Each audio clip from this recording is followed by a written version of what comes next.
Currently in the zoo enrichment class, and in this class we are trying to design, build, and implement a structure that will help enrich the lives of animals within the Fort Worth Zoo.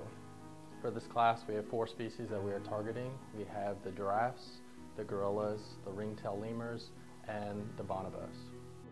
We are creating a couple feeding structures for the gorillas that really extend the amount of time that they're foraging, so it's more like they would do in a natural environment.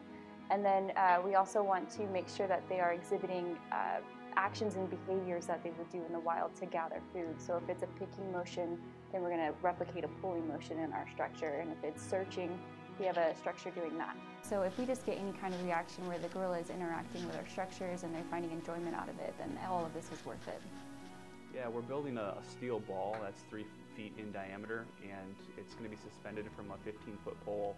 And it's going to basically let the giraffes eat at a more elevated state, because right now they're bending over to eat and they're grazing on the ground, but normal behavior is for them to reach leaves up in trees. So we're trying to mimic that behavior. Our project is on the bonobos at the Fort Worth Zoo, and we are making arboreal feeding devices to put in their exhibit because bonobos are naturally arboreal primates, and that means that they spend their lives mostly in the trees. So what we're going to do is mount some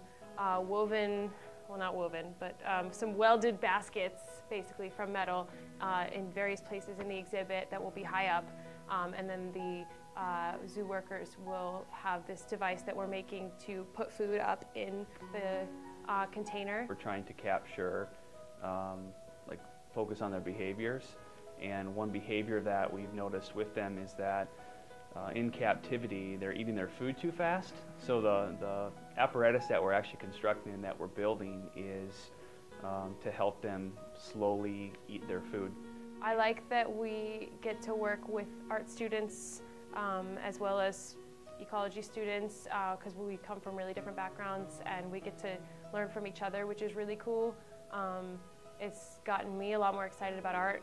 My group is making, we're making feeder boxes for the lemur exhibit at the zoo. So we came up with several things, and we were kind of, bouncing back and forth, trying to figure out what would be doable, what would really help them the most, Actually putting the cement onto the wire structures that we've made, it's pretty hard to work with, but it's also really fun, and it's fun to squish it around. And then to build up the final product, it's really neat to see something that we've been drawing and planning for so long actually come to life.